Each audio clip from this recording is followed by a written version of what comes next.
व्याकरण मंथन कक्षा 6 पाठ 2 देवनागरी लिपि वर्ण और मात्राएं।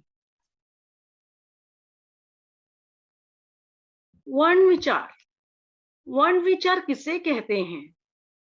वह ध्वनि चिन्ह जिनके और टुकड़े या खंड नहीं किए जा सकते उसे वर्ण कहते हैं।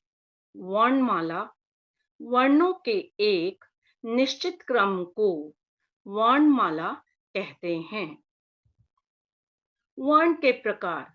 बच्चों, वर्ण दो प्रकार के होते हैं, स्वर एवं व्यंजन।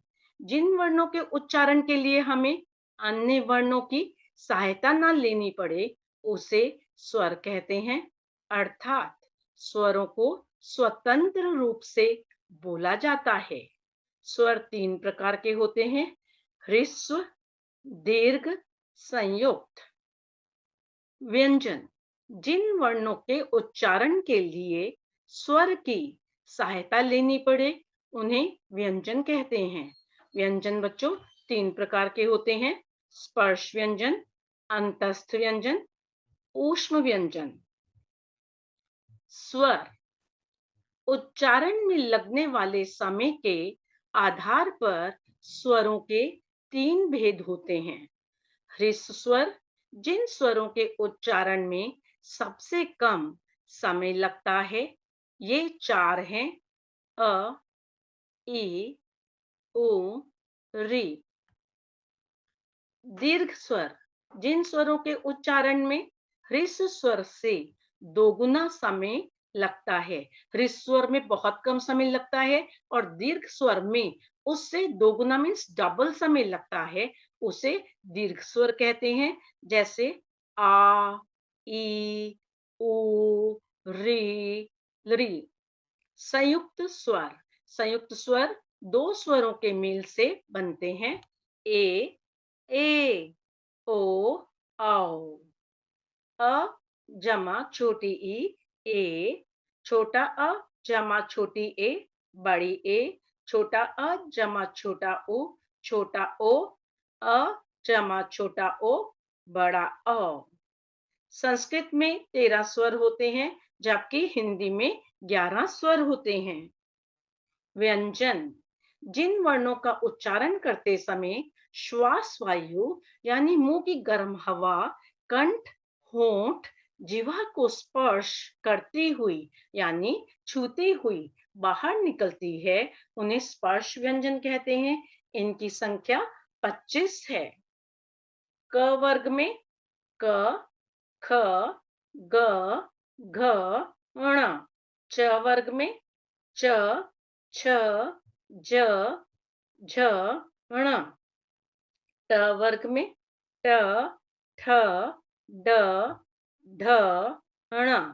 त वर्ग में आते हैं त, थ, द, ध, न। और प वर्ग में प, फ, ब, भ, म।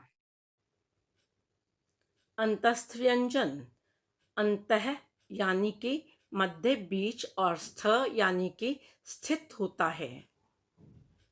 अंतस्थ व्यंजन स्वर और व्यंजन के बीच उच्चारित किए जाते हैं। उच्चारण के समय जीवा मुख के किसी भी भाग को पूरी तरह स्पर्श नहीं करती। ये चार हैं, य, र, ल, व। ऊष्म व्यंजन ऊष्म गर्म, इन व्यंजनों के उच्चारण के समय वायु मुख से रगड़ खाकर ऊष्म पैदा करती है, यानी उच्चारण के समय मुख से गर्म हवा निकलती है। ये चार हैं, श, श, स, ह। संयुक्त व्यंजन वर्णों का मेल वर्ण संयोग कहलाता है। इन वर्णों के अलावा हिंदी भाषा में कुछ संयुक्त व्यंजनों का प्रयोग किया जाता है। ये वर्ण है क्ष, त्र, ज्ञ, श्र।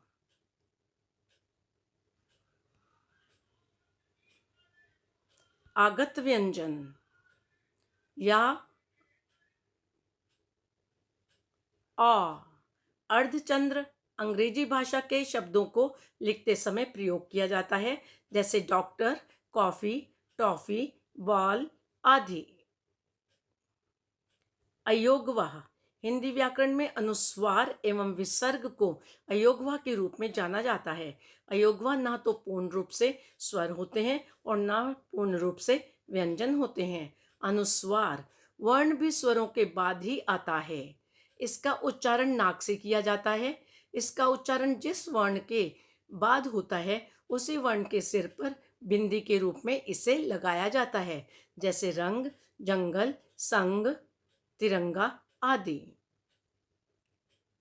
अनुनासिक इसका उच्चारण नाक और गले दोनों से होता है, जैसे चांद, आंगन आदि। इनका चिन्ह चंद्रमा बिंदु होता है।